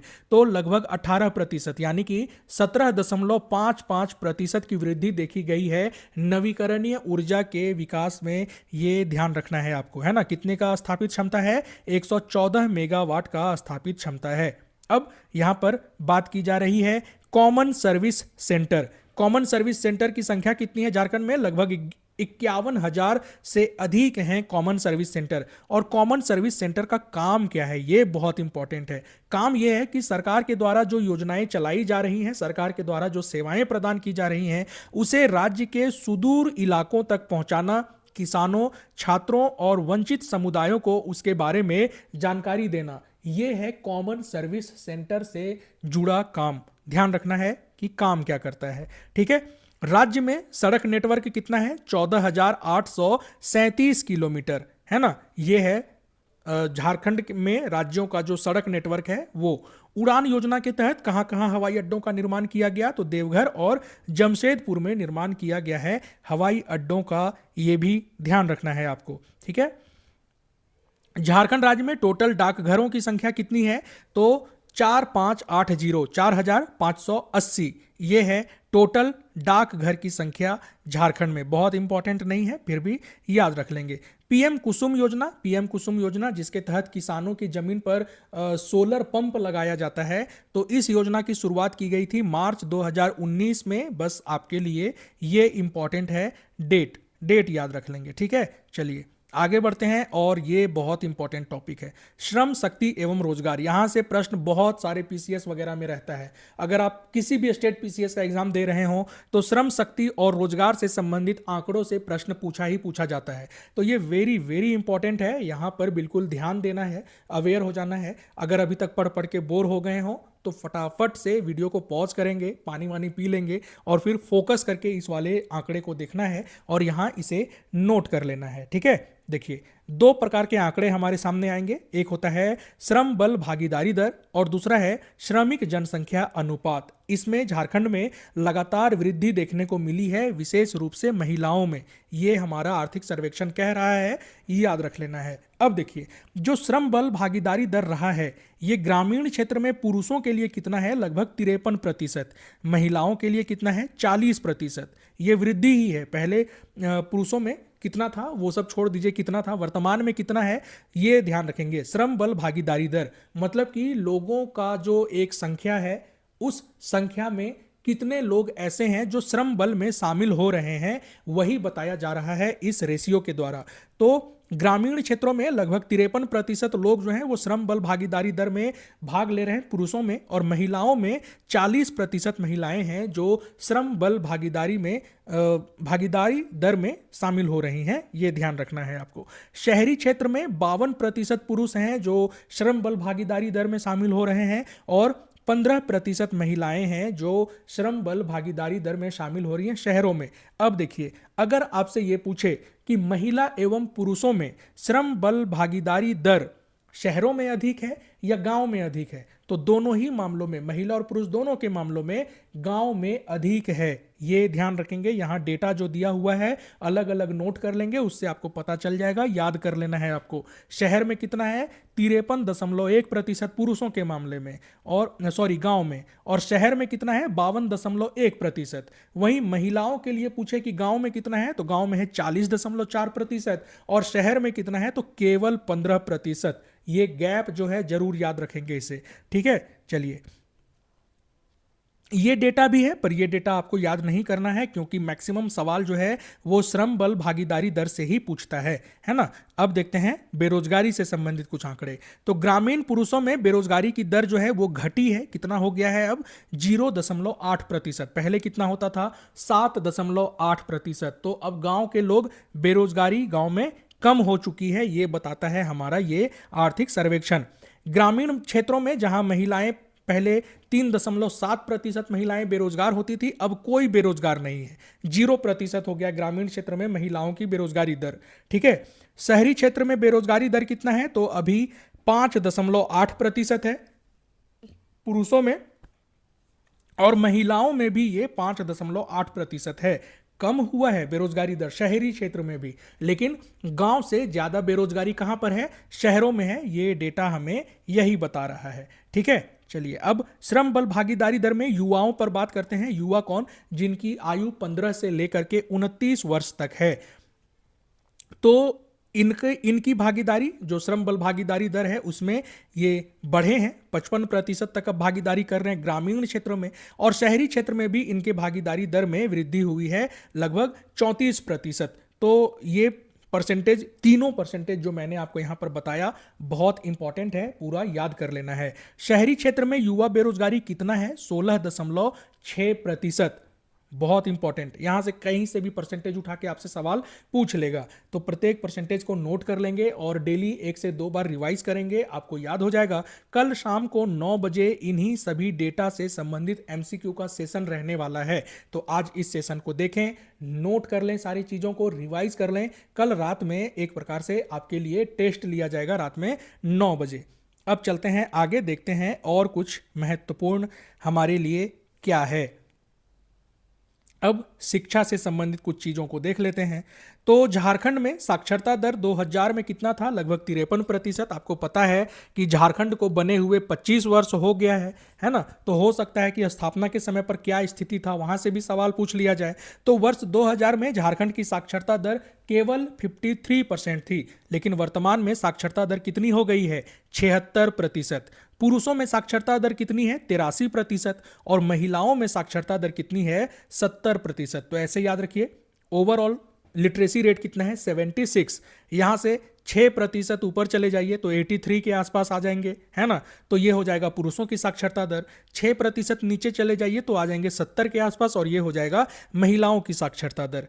ये ध्यान रखना है, ठीक है? चलिए, अब देखिए यहां पर एक इंपॉर्टेंट लाइन है कि झारखंड की साक्षरता दर जो है वो राष्ट्रीय औसत से थोड़ी सी कम है। ये इंपॉर्टेंट लाइन है, स्टेटमेंट में आपसे पूछा जा सकता है, ध्यान रख लेना है इसे, ठीक है? ग्रामीण झारखंड में साक्षरता कितना है? 74.3%। और शहरी क्षेत्र में साक्षरता कितना है? 86.6%। ये ध्यान रखेंगे। और साथ ही साथ ग्रामीण क्षेत्र में पुरुषों की साक्षरता दर अधिक है, महिलाओं की साक्षरता दर कम है। ये भी इंपॉर्टेंट है, ध्यान रख लेना है आपको, ठीक है? चलिए, अब बढ़ते हैं आगे, देखते हैं और कौन सा ऐसा। ये देखिए यहां पर एक इंपॉर्टेंट लाइन है कि जो ड्रॉप आउट रेट है ये सबसे ज्यादा माध्यमिक स्तर पर देखने को मिलता है ना? आपको पता है प्राथमिक, माध्यमिक, उच्च, तो माध्यमिक वाला स्तर 9-10 क्लास जो है वहां पर ड्रॉप आउट रेट सबसे ज्यादा देखने को मिलता है। ये ध्यान रखना है आपको। और सकल नामांकन अनुपात, इसमें से प्रश्न तो बहुत नहीं पूछा जा सकता है, पर ड्रॉप आउट रेट पूछेगा वो आपका हो जाएगा। और एक ये इंपॉर्टेंट है आपके लिए, झारखंड में छात्र शिक्षक अनुपात कितना है? तो छात्र शिक्षक अनुपात झारखंड में है 35।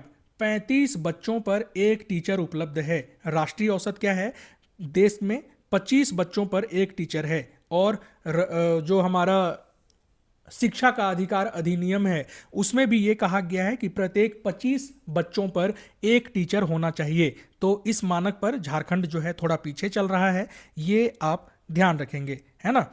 अब आगे, झारखंड में जो हमारा राष्ट्रीय उपलब्धि सर्वेक्षण एक हुआ 2021 में, इसका आंकड़ा हमें यह बताता है कि जो ग्रामीण क्षेत्र के बच्चे हैं झारखंड में, उनमें सीखने की कमी पाई गई है, वो अच्छे से सीख नहीं पा रहे हैं। और इसका एग्जाम्पल दिया गया कि क्लास 3 के जो बच्चे हैं वो लैंग्वेज, मैथमेटिक्स, इन सब में उनका प्रदर्शन राष्ट्रीय औसत से नीचे था। इसके बहुत सारे विभिन्न कारण हैं, तो कारणों पर हम यहाँ डिस्कस नहीं करेंगे। जब हम मेंस क्लास के लिए डिस्कस करेंगे वहाँ पर ये सभी चीज़ें आपको बहुत अच्छे से बताई जाएंगी, है ना? चैनल को सब्सक्राइब कर लेना है, बेल आइकन को प्रेस कर लेना है, ताकि आगे भी आपको हम जो सेवा दे रहे हैं आप उसका लाभ उठा सकें। फिलहाल प्रीलिम्स के लिए ध्यान रखना है कि झारखंड में विश्वविद्यालयों की संख्या कितनी है? 38। इसमें से 12 राज्य के द्वारा संचालित है और 18 निजी विश्वविद्यालय है। ये भी ध्यान रखना है आपको, ठीक है? झारखंड में सकल नामांकन अनुपात ये राष्ट्रीय औसत से कम है, ये ध्यान रखना है। सकल नामांकन अनुपात राष्ट्रीय औसत कितना है? 28.4%। और झारखंड में उच्च शिक्षा की बात की जा रही है, तो उच्च शिक्षा में सकल नामांकन अनुपात जो है झारखंड में वो है 20%, और राष्ट्रीय औसत कितना है? 28%। ये ध्यान रखना है, जो महत्वपूर्ण है वही बताया जा रहा है। हर एक तथ्यों को देखने की आवश्यकता नहीं है, जहां से सवाल पूछा जा सकता है वही आपको बताया जा रहा है। अब अगला जो टॉपिक है वो स्वास्थ्य से संबंधित है। इससे संबंधित कुछ तथ्यों को देख लेते हैं। संस्थागत प्रसव के मामले में सबसे टॉप जिला कौन सा है? तो यह है आपका गिरिडीह, है ना?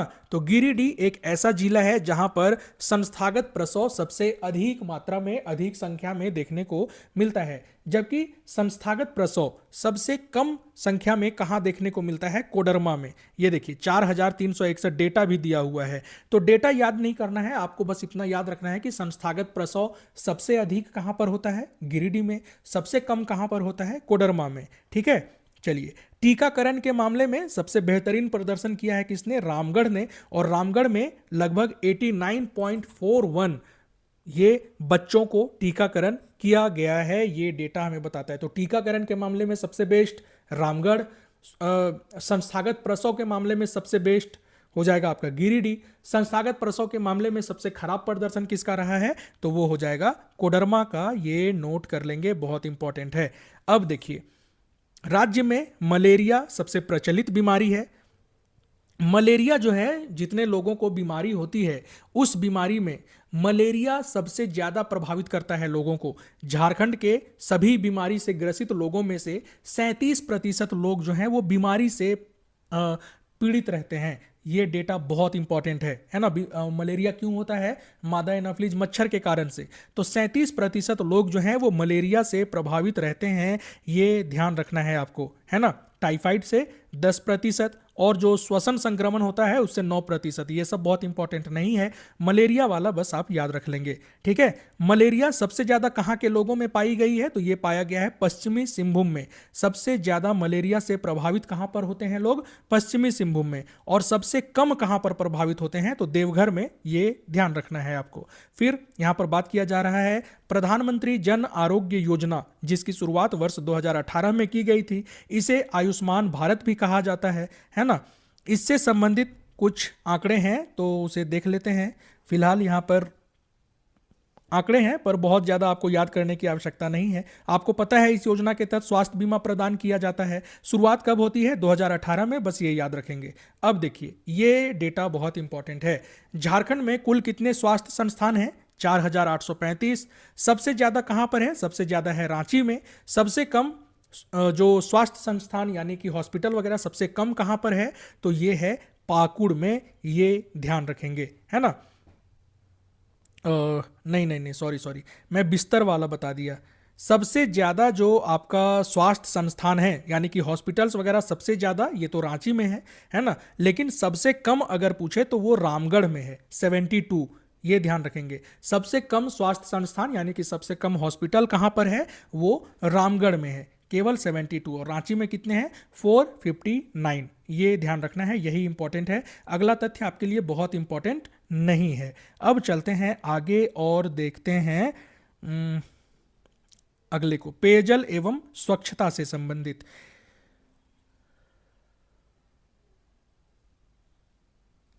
तो देखते हुए चल रहे हैं, जो इंपॉर्टेंट हो सकता है बस वही आपको बताया जा रहा है।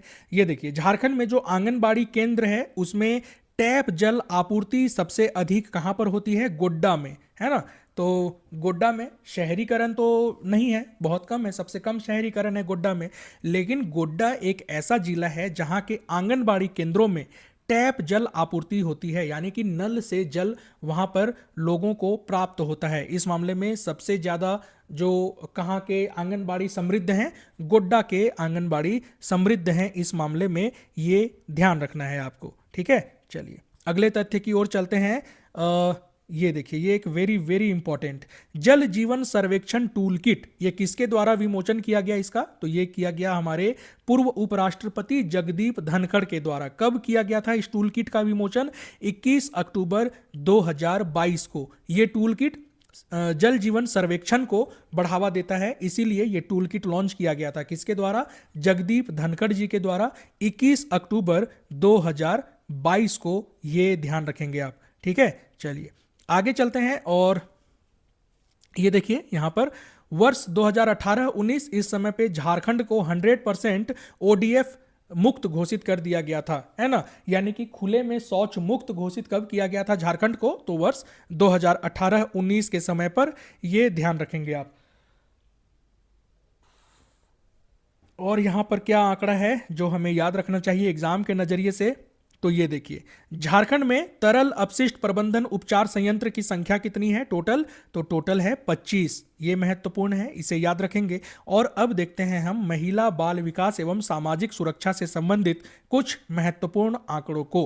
तो सबसे पहले झारखंड में मातृ मृत्यु दर कितना है, 56।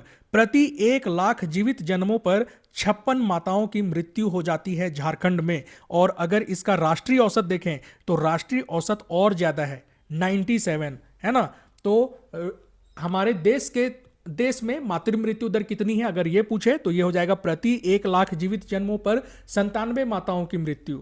ये है देश का आंकड़ा। और अगर झारखंड का पूछे तो झारखंड थोड़ा ठीक स्थिति में है, 56 माताओं की मृत्यु यहां पर फिर भी हो जाती है 1 लाख जीवित जन्मों पर, ये ध्यान रखना है आपको। और अगला है शिशु मृत्यु दर। तो शिशु मृत्यु दर का आंकड़ा कितना है, 25 प्रति 1000 जीवित जन्मों पर 25 बच्चों की मृत्यु हो जाती है, 25 नवजात बच्चों की मृत्यु हो जाती है। और राष्ट्रीय स्तर पर इसका आंकड़ा देखेंगे तो वो है 28, है ना। इन सभी आंकड़ों को बिल्कुल अच्छे से आपको याद रख लेना है, यहां से सवाल आपसे पूछा जा सकता है। और जो हम डेली बेसिस पर 9 बजे रात में आपको एमसीक्यू का सेशन करवा रहे हैं रिवीजन का, उसमें ऐसे प्रश्नों को हम प्रमुखता से शामिल करते हैं ताकि आपका रिवीजन बहुत अच्छे से हो सके। तो हमारे उस सेशन से भी जुड़ना न भूलें। कल रात में 9 बजे इकोनॉमिक सर्वे के प्रश्नों को ही करवाया जाएगा, तो उससे भी आपको जरूर जुड़ना है। चलिए अब पढ़ते हैं सक्षम आंगनबाड़ी और पोषण 2.0। इसके तहत क्या है कि इस योजना के तहत किशोरी बालिका योजना, पोषण अभियान, इन सभी को बढ़ावा दिया जाता है ना। जो माताओं और बच्चों को जो जरूरी सुविधाएं होती हैं वो प्रदान की जाती है। तो अगर आपसे पूछे कि सक्षम आंगनबाड़ी और पोषण 2.0 अभियान के तहत सबसे अधिक लाभार्थी कहां पर हैं, तो वो हैं गिरिडीह में, ये ध्यान रखना है। और सबसे कम लाभार्थी कहां पर हैं, तो वो हैं सिमडेगा में। यहां से यही इंपॉर्टेंट है, इसे ही याद रखना है। अब देखिए मिशन शक्ति जो है ये महिलाओं के सशक्तिकरण पर केंद्रित है। इसके तहत 2 उपयोजनाएं शामिल हैं। कौन कौन सी, एक है संबल और एक है सामर्थ्य। तो ये दोनों उप योजनाएं किससे संबंधित है, मिशन शक्ति से संबंधित है, ये याद रख लेंगे। और अब एक महत्वपूर्ण नेशनल सोशल असिस्टेंस प्रोग्राम, ये प्रोग्राम किसके लिए चलाया जा रहा है, तो झारखंड में जो वृद्ध हैं, जो दिव्यांग जन हैं, उनकी सहायता के लिए नेशनल सोशल असेसमेंट प्रोग्राम चलाया जा रहा है। और इसके भी सबसे ज्यादा लाभार्थी गिरिडीह में, सबसे कम लाभार्थी खूंटी में, ये ध्यान रख लेना है आपको, ठीक है। चलिए आगे चलते हैं और अब देखते हैं कि आदिवासियों के कल्याण से संबंधित कौन कौन सी योजनाएं हैं। तो झारखंड में जनजातियों की आबादी सबसे अधिक है, आपको पता है।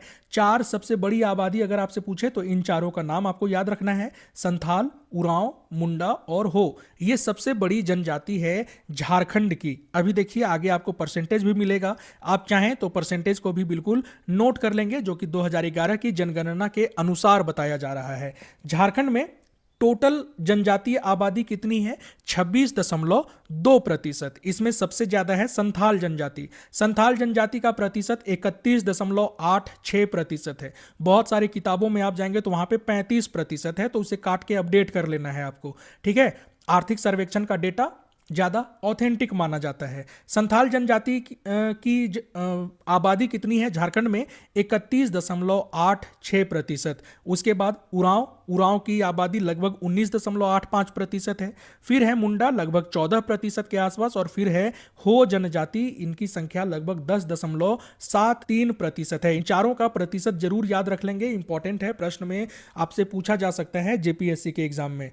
अगर ये हो गया एसटी के बारे में। अब एससी शेड्यूल कास्ट के बारे में अगर हम पढ़ें तो शेड्यूल कास्ट की संख्या झारखंड में कितनी है, लगभग 12.1%। और इसमें सबसे बड़ा समुदाय कौन सा है, तो ये देखिए यहां पे लिखा हुआ है, चमार समुदाय की संख्या शेड्यूल कास्ट में सबसे ज्यादा है, ये ध्यान रखेंगे। अल्पसंख्यकों की आबादी झारखंड में कितनी है, तो लगभग 19.12, यानी कि लगभग 20% के आसपास अल्पसंख्यकों की आबादी है। अल्पसंख्यकों में मुस्लिम की आबादी कितनी है, 14.5%, और ईसाई की आबादी कितनी है, 4.3%। इन सभी डेटा को बिल्कुल नोट करते हुए चलना है ताकि आपको रिवाइज करने में इजी रहे। झारखंड में पीवीटीजी जो है विशेष रूप से कमजोर जनजातीय समूह, उसकी संख्या कितनी है, 9। पूरे देश में कितनी है, 75। सबसे ज्यादा कहां पर है, ओडिशा में 13। झारखंड में कितनी है, 9। ये याद रखेंगे। इनमें कौन कौन से आते हैं, असुर, बिरहोर, माल पहाड़िया, सौरिया पहाड़िया, ये सब आते हैं पीवीटीजी में, ये ध्यान रखना है आपको, ठीक है। अब देखिए सरकारी नौकरी से संबंधित कुछ डेटा यहां पर दिया हुआ है, बहुत इंपॉर्टेंट नहीं है पर देखते हुए चलेंगे। सरकारी नौकरी में जो एससी समुदाय है उनका प्रतिनिधित्व कितना है, 5.08%। वहीं जो एसटी समुदाय है, एसटी समुदाय का जो प्रतिनिधित्व है सरकारी नौकरी में, वो है केवल 3.49%। ये ध्यान रखेंगे आप, है ना। चलिए अब देखिए, अगर आपसे पूछे कि झारखंड के ग्रामीण क्षेत्रों में एसटी आबादी कितनी है, तो 29%, यानी कि एसटी आबादी का एक बड़ा वर्ग ग्रामीण क्षेत्रों में रह रहा है ना। ये ध्यान रखना है आपको। सबसे ज्यादा कहां पर है एसटी आबादी? खूंटी में। और सबसे कम कहां पर है? कोडरमा में। ये ध्यान रखेंगे, इंपॉर्टेंट है, यहां से प्रश्न आपसे पूछा जा सकता है। अब चलिए चलते हैं आगे, और एक यहां पर बहुत इंपॉर्टेंट डेटा है ट्रांसजेंडर्स से संबंधित। ट्रांसजेंडर्स को थर्ड जेंडर भी कहा जाता है। तो प्रति लाख जनसंख्या पर लगभग 6.9 व्यक्ति जो हैं वो ट्रांसजेंडर हैं झारखंड में। अगर टोटल संख्या पूछे तो 2270। ये डेटा बिल्कुल याद रख लेना है। परसेंटेज आप याद रखें या न रखें, ये डेटा जरूर याद रख लेंगे कि झारखंड में ट्रांसजेंडर्स की संख्या कितनी है। कितनी है? 2270। और दिव्यांगजन का औसत अगर पूछे तो वो है 2.9। हालांकि ये डेटा भी नहीं पूछेगा, पर राष्ट्रीय औसत से अधिक है झारखंड में दिव्यांगों की संख्या। ये आपको याद रख लेना है, ठीक है। तो ये था कुछ महत्वपूर्ण। अब देखते हैं एकलव्य आवासीय मॉडल, इसकी संख्या झारखंड में कितनी है? 51 है। ये याद रखेंगे। ऐसे क्षेत्रों में एकलव्य आवासीय मॉडल विद्यालय बनाया जाता है जहां पर एसटी आबादी की संख्या 50% से अधिक हो। ये तथ्य भी आपको याद रख लेना है। अब देखिए एक इंपॉर्टेंट, रागी क्रांति। रागी क्रांति कहां पर हुआ था? गुमला में। और इसके तहत रागी के उत्पादन में 219% की वृद्धि देखी गई है। ये इंपॉर्टेंट डेटा है, इसे नोट कर लेंगे। अगला है अबुआ आवास योजना। और अबुआ आवास योजना, इसके तहत 2 लाख रुपए प्रदान किया जाता है लोगों को घर बनाने के लिए। और इसके तहत टोटल 8 लाख घरों के निर्माण का लक्ष्य रखा गया है झारखंड में। अबुआ आवास योजना, इसकी शुरुआत कब की जाती है? तो इसकी शुरुआत की जाती है 15 नवंबर 2023 ईस्वी को। ये डेट भी आप याद रख लेंगे, ठीक है। अब चलिए चलते हैं आगे। कौशल विकास और रोजगार से संबंधित है एक बिरसा योजना। बिरसा योजना का फुल फॉर्म क्या है? ब्लॉक स्तरीय ग्रामीण कौशल अधिग्रहण संस्थान। ये 24 जिले में चलाया जा रहा है, 80 प्रखंडों में, है ना। कौशल प्रशिक्षण प्रदान करने के लिए ये बिरसा कार्यक्रम चलाया जा रहा है, तो ये याद रखेंगे। मुख्यमंत्री सारथी योजना, इसका उद्देश्य क्या है? युवाओं को रोजगार और व्यावसायिक प्रशिक्षण प्रदान करना, ये है इसका उद्देश्य। तो आई होप कि आप सभी को, अच्छा आगे अभी और भी है। आगे है प्राकृतिक संसाधन, वन, जल और खनिज संसाधन से संबंधित कुछ महत्वपूर्ण डेटा, उसे भी हम देख लेते हैं। तो सबसे पहले 2023 में कितना वन हो गया है हमारे सामने? 25,118 वर्ग किलोमीटर। झारखंड का क्षेत्रफल कितना है? क्षेत्रफल पता है तो आप हमें कमेंट बॉक्स में बताएंगे। और उस क्षेत्रफल में से 25,118 वर्ग किलोमीटर जो है ये अब वन आच्छादित हो गया है, ये ध्यान रखेंगे। टोटल भौगोलिक क्षेत्र का पूछा जाए तो 31.51% वन है झारखंड में, है ना। कितना? 31.51%। और ये आरक्षित वनों के मामले में वृद्धि हुई है। अब ये अगर आपसे पूछा जाए कि वनों में जो वृद्धि देखी गई है उसका मुख्य कारण क्या है, तो मुख्य कारण यह है कि जो अवर्गीकृत वन था झारखंड का, उसको फिर से वर्गीकृत किया गया है। यह है मुख्य कारण। तो देखिए कई बार ऐसा होता है ना कि डेटा आपसे सीधा नहीं पूछेगा, आपसे पूछ लेगा कि झारखंड में पहले जहां पे 29% वन था, अब वो 31% भूमि पर वन हो गया है। तो ये वन में जो वृद्धि हुआ है उसका मुख्य कारण क्या है? 4 कारण में एक रहेगा कि पेड़ लगाया गया, पेड़ों के संरक्षण पर बल दिया गया, और वहीं एक कारण रहेगा अवर्गीकृत वनों का फिर से वर्गीकरण किया गया। तो कोई भी आदमी इसका आंसर नहीं सोच पाएगा ये कि अवर्गीकृत वनों का पुनः वर्गीकरण किया गया है, जिसके कारण से ये वनों में वृद्धि देखने को मिली है। पर मुख्य कारण यही है, आर्थिक सर्वेक्षण में ये बात कहा गया है, ठीक है। तो बिल्कुल बहुत अच्छे से ये नोट कर लेंगे आप। चलिए इसमें और क्या है इंपॉर्टेंट हो सकता है? बाकी सभी तो आपको स्टेट फॉरेस्ट जो रिपोर्ट आता है उसमें देखने को मिल जाएगा। सबसे ज़्यादा वन कहाँ पर है? तो वो है लातेहार और पश्चिमी सिंहभूम में, लगभग 55% है लातेहार में वन। पश्चिमी सिंहभूम में है लगभग 76% वन, ठीक है। सबसे कम वन अगर आपसे पूछे तो वो हो जाएगा जामताड़ा, जहाँ पे लगभग 6% वन है, ठीक है। तो ये सभी याद रखेंगे। अगर सबसे ज्यादा सकारात्मक परिवर्तन कहाँ आया है वन के मामले में, तो वो हो जाएगा आपका गढ़वा। और सबसे नकारात्मक रूप से वनों में परिवर्तन कहाँ आया है, तो वो हो जाएगा आपका चतरा। तो ये डेटा जरूर याद रख लेना है आपको। अब चलिए चलते हैं आगे, देखते हैं और कितना पन्ना है, बहुत सारा है अभी बचा हुआ। आइए, कोई बात नहीं है, धीरे धीरे देखते हैं, बने रहना है बिल्कुल अंत तक। खनिजों से संबंधित कुछ डेटा है यहाँ पर, जो महत्वपूर्ण डेटा है उस पर हम बात करते हुए चलते हैं। खनिजों के मामले में सबसे ज्यादा भंडार जो है झारखंड में, वो है लौह अयस्क का। लौह अयस्कों में से कौन सा? मैग्नेटाइट, हेमेटाइट, मैग्नेटाइट, ये सब होता है। चारों का नाम देके आपसे पूछ लेगा कि सबसे ज्यादा कौन सा लौह अयस्क झारखंड में पाया जाता है, तो वो है मैग्नेटाइट। सभी खनिजों में सबसे ज्यादा किसका भंडार है झारखंड में, तो वो है लौह अयस्क का। ये याद रखेंगे। लौह अयस्क के बाद दूसरे नंबर पर भंडार के मामले में है चूना पत्थर, तीसरे नंबर पे हो जाएगा बॉक्साइट, और चौथे नंबर पे हो जाएगा ग्रेफाइट। ये ध्यान रखना है आपको। बॉक्साइट के खदानों की संख्या झारखंड में कितनी है, तो ये है 19। इंपॉर्टेंट है, ध्यान रख लेंगे। चलिए, लौह अयस्क के खदानों की संख्या कितनी है? 16। इंपॉर्टेंट है, याद रख लेंगे। चलिए अब चलते हैं आगे और देखते हैं। देखिए, जल का जो पुनर्भरण होता है उसमें सबसे ज्यादा सकारात्मक परिणाम कहाँ देखने को मिला है, तो ये मिला है गिरिडीह और रांची में। जो जल का वार्षिक पुनर्भरण होता है उसमें सबसे ज्यादा सकारात्मक परिणाम देखने को मिला है गिरिडीह और रांची में। वहीं जल पुनर्भरण में सबसे ज्यादा कमी कहां पर आई है, तो वो बोकारो में आया है। ये ध्यान रखेंगे, इंपॉर्टेंट है। ठीक है, चलिए अब देखिए आगे। जो झारखंड में स्थापित बिजली उत्पादन क्षमता है वो कितना है, तो 2.49 गीगावाट है। झारखंड में स्थापित बिजली उत्पादन क्षमता कितना है, 2.49 गीगावाट। और इसमें सबसे ज्यादा योगदान किसका है, तो सबसे ज्यादा योगदान है थर्मल पावर का। जल विद्युत क्षमता ये लगभग स्थिर रहा है, इसमें कोई परिवर्तन देखने को नहीं मिला है। जबकि नवीकरणीय ऊर्जा स्रोतों से जो बिजली का उत्पादन होता है उसमें 67% तक का वृद्धि देखा गया है। ये ध्यान रखेंगे आप। ठीक है, हाँ, 67% तक का वृद्धि देखा गया है, ये इंपॉर्टेंट है, याद रख लेना है आपको। अब चलते हैं आगे। अक्षय ऊर्जा, झारखंड की अनुमानित अक्षय ऊर्जा में कितने प्रतिशत की वृद्धि देखी गई है, 2.02%। और अक्षय ऊर्जा का जो क्षमता है वो कितना हो गया है, 18,870 मेगावाट। ये बहुत इंपॉर्टेंट नहीं है, ऊपर का जो 3 डेटा था वो आपको बताया गया, उसे बस आप याद रख लेंगे। चलिए आगे चलते हैं। पर्यटन से संबंधित कुछ डेटा अगर है तो आपको यहां पर बता दिया जाएगा। ये देखिए एक डेटा यहां पर, छऊ नृत्य को यूनेस्को के अमूर्त सांस्कृतिक धरोहर में कब शामिल किया गया था, 2010 में शामिल किया गया था। ये याद रखेंगे।